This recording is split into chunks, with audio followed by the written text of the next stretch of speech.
उसका शरीर गर्म होकर पसीना भी निकलने लगता है। वो ठंड से अब तक मर गया होगा, जाकर देख कर आओ। ऐसा जगन्नाथ उसके आदमी को भेजता है। वो जाकर देखकर आकर, मालिक वो ठंड से मरा नहीं और पूरा शरीर पसीने से भरा है और वो शरीर पर फूंक रहा है करके कहता है। इसमें कोई राज है सोचकर जमींदार उसके पास आकर, अरे भोलाराम, इतने ठंड में तुझे इतना पसीना कैसे निकल रहा है? कहता है तो हंसते हुए, बगैर किसी कारण से किसी निरपराधी को सजा दिए तो क्या होगा बाबूजी? मैंने तुमको जो लोमड़ी दिया था ना, वो सचमुच मायावी थी। तुम उसको किसी कारण से गुस्सा दिलाए होंगे। कहीं उसकी महिमा पर तुम्हारे घर वालों ने विश्वास नहीं किए होंगे। वो बात पता चलने पर वो फिर से नहीं आएगी। वैसा ही कुछ हुआ होगा, ऐसा बोलता है जगन्नाथ। तो फिर इतनी ठंडी में तुझे पसीना कैसे निकल रहा है? इसका राज क्या है? करके पूछता है। नजर के सामने दिख रहा था तो उसे आप नहीं माने। मैंने जो कपड़े पहने हैं ना, इसे आप क्या समझ रहे हो? ये भी बहुत चमत्कारी है। ये पहने तो ठंड में गर्मी लगती है और गर्मियों में पहनने से ठंड रहता है, करके बताता है भोलाराम। तो वो कपड़े को 500 मुद्रा में बेचता क्या? करके कहता है जमींदार। कृपया करके भावबाजी मत करो, ये हमारे दादाओं के जमाने से आ रहा है। मैं इसे किसी भी कीमत में नहीं बेचूंगा, ऐसा कहता है भोलाराम। वो मुझे चाहिए, बदले में 1000 मुद्रा ले ले, ऐसा कहता है जगन्नाथ। तुमको ये उतना पसंद आया तो इसके 2000 मुद्राएं दे दो। ये तुमको दे दिया तो मैं ठंड से मर जाऊंगा, ऐसा कहता है भोलाराम।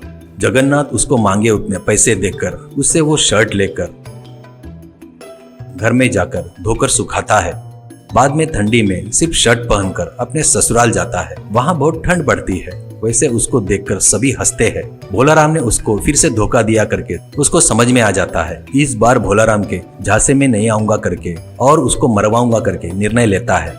उसके आदमी फिर से भोलाराम को पकड़कर लाते हैं। इस बार जगन्नाथ उसको एक बोरे में बांधकर समुद्र के किनारे एक पहाड़ी पर ले जाता है। वहां पर एक पेड़ की डाल समुद्र के ऊपर थी। बोरे के उस डाल से बांध देते हैं। फिर जगन्नाथ चिल्लाकर, अरे उस डाल को काट दो, इससे छुटकारा मिल जाएगा, ऐसे कहता है। तो उसका नौकर कुछ देर तक उस डाल को काटकर, मालिक ये डाल बहुत मजबूत है, इसे काटने के लिए बहुत समय लगेगा, मुझे बहुत भूख लगी है, खाना खाकर आता हूँ फटाक से, ऐसा कहता है जगन्नाथ। मुझे भी भूख लगी है रे, ये कहाँ जाएगा, ले चल खाकर आएंगे, करके वहां से निकलते हैं। वो जाने के बाद भोलाराम, मुझे नीचे उतारो करके चिल्लाता है। इतने में जगन्नाथ के ससुर जी लाल किशन अपनी लड़की को देखने के लिए उधर से आ रहा था। वो आवाज सुनकर, कौन है करके चिल्लाता है। भोलाराम उसकी आवाज पहचान लेता है। उसको कुबड़ है करके भोलाराम को पता भी था और कोई भगवान जैसा आया है सोचकर, नीचे उतारो बाबूजी, मेरा कुबड़ गया है, करके बोलता है। लाल किशन, कुबड़ गया क्या, करके बोलता है। तो आपको पता नहीं होगा, इस बोरे में बैठे तो कुबड़ ठीक हो जाता है। मुझे उतारो, आपको ही पता चल जाएगा। हमारे लोग अब तक आ जाने को होना था, पता नहीं क्यों नहीं आए। फिर से यह बोरा ले जाकर जिनका है उनको दिए तो वो लोग 1 घंटे के 100 मुद्राएं नाक पकड़कर वसूल करेंगे, ऐसा कहता है भोलाराम। वो बात है क्या, मुझे भी कुबड़ है, मुझे भी थोड़ी देर बैठने देता क्या, तेरे को 100 मुद्राएं देता हूँ, ऐसा कहता है लाल किशन। तो भोलाराम कैसे तो भी करके बोरे से बाहर आकर लाल किशन को उस बोरे में फिर से पेड़ के डाल को बांधकर अपने रास्ते से निकल जाता है। बाद में जगन्नाथ अपने आदमी के साथ आकर पेड़ के डाल को काटकर समुद्र में गिरा देता है।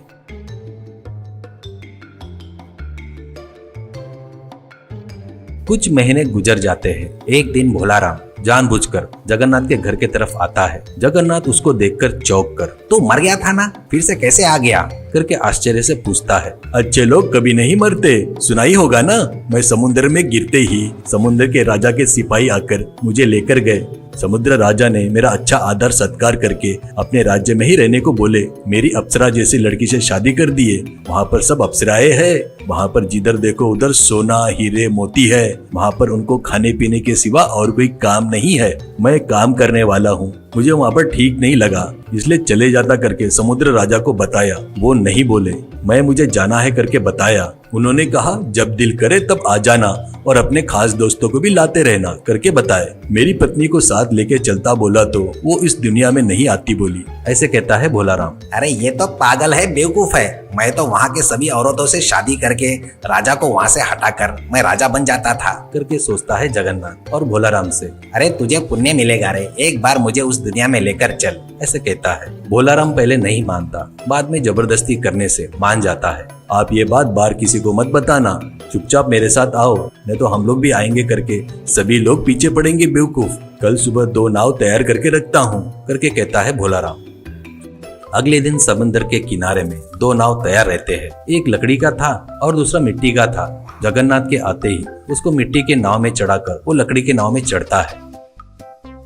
दोनों नाव समुद्र में बहुत दूर जाने के बाद भोलाराम अपने चप्पू से जोर जोर से अपने नाव पर मारते हुए, इसकी आवाज से समुद्र के दूत आएंगे, ऐसे कहता है। जमींदार जगन्नाथ इधर उधर देखकर ज्यादा देर बर्दाश्त नहीं कर पाता। मेरे नाव पर मारे तो आवाज ज्यादा आएगा। करके खुद के नाव पर चप्पू से जोर जोर से मारते ही वो मिट्टी का नाव टूटकर जमींदार जगन्नाथ समुद्र में डूब जाता है। भोलाराम हंसकर अपने नाव से वापिस आ जाता है।